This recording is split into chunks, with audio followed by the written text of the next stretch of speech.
This is the Big O Show.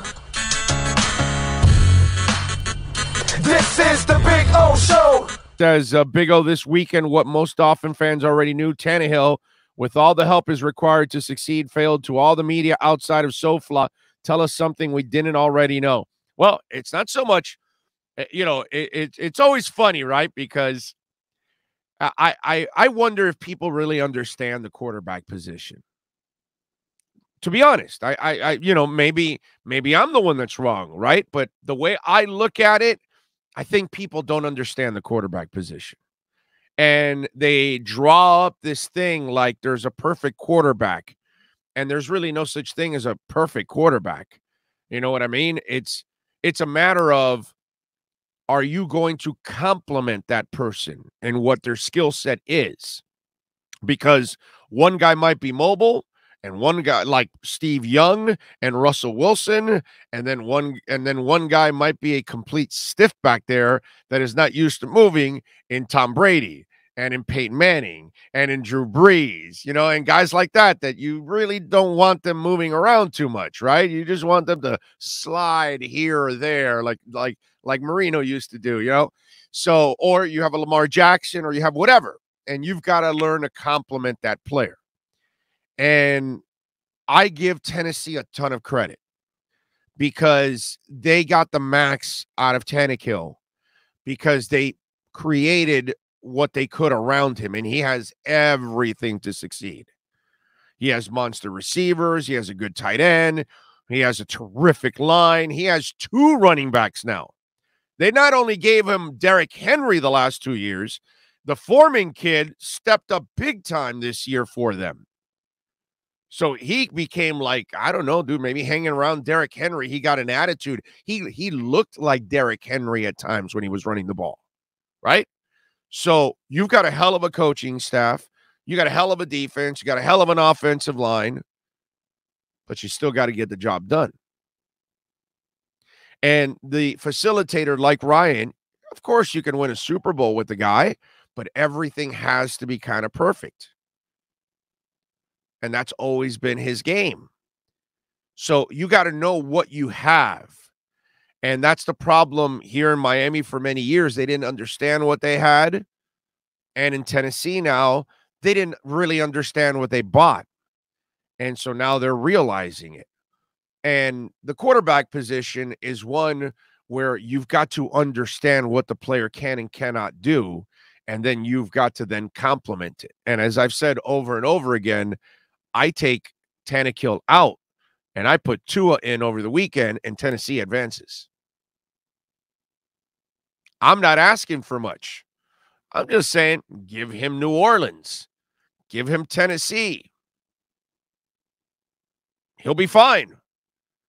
He'll succeed. He'll do the things that Ryan can't do.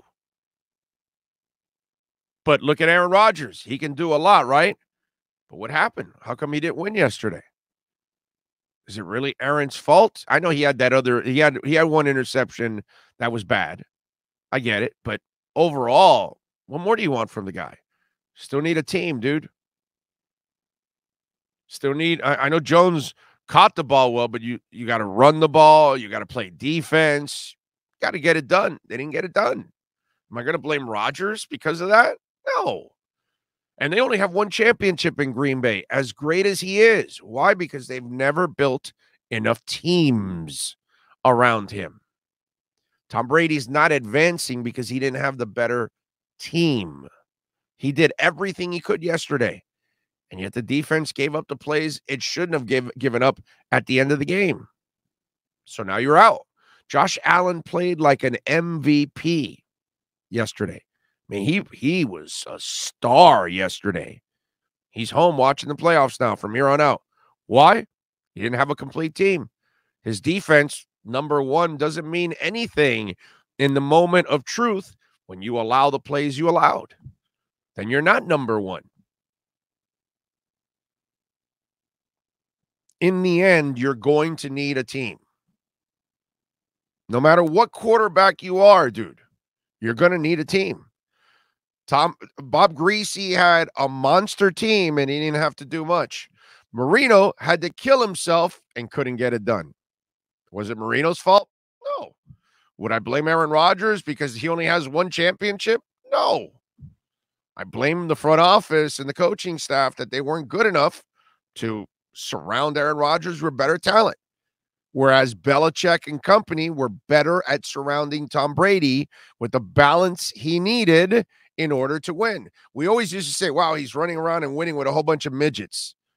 Yeah, but he also had defensive players making plays and a running game that was getting it done and tight ends that were massive and making, whether they had the murderer running out there or they had Gronk or whoever they've had over the years. They've always had tight ends to help them out. Ben Coates and whoever else they've had. I forgot who they've had over the years. They've always had tight ends. And they find a way, and it's about balance. The special teams unit. Look, yesterday, Cincinnati has a terrible line. Okay? Their defense is solid. It can make some plays, but it also, will give up some stuff. And then on Saturday, 19-16, Evan McPherson was it 52 yards. It's a great line by Burrow that the kicker was like, well, all right, looks like we're going to the AFC Championship game. That was good. So it's not that the Bengals are a great team, but the Titans didn't have the complete team either. And that's what happened. Bengals had the better quarterback on that day. Ryan easily could have won that game by 2 touchdowns if he does his job. But he couldn't do his job because that's not who he is. And people keep putting him in a position where he's got to elevate, and he's not that guy. You've got to put him in the Trent Dilfer position.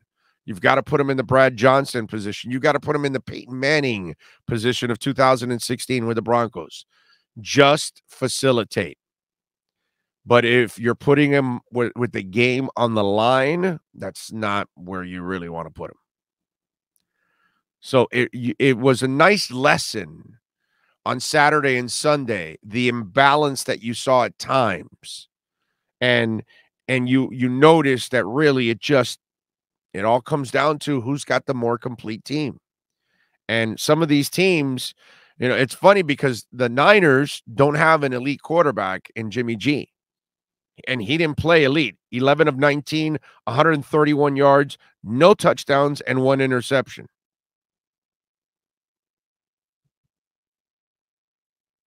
So just it was a nice lesson that shows you that if the Miami Dolphins are ever going to get there, don't get there like what we've done in the past with Marino. Don't get there with one part of your team. Get there with all 3 phases. Get a team that can actually not only score the ball, but a team that can make some stops. And make sure you got a special teams unit, which you saw this weekend from block field goals and all that kind of stuff and missed field goals and everything. You saw that it cost people games this weekend. Complete team, man. And you need a coaching staff, by the way, which is something they better nail this time around because we need it as fans.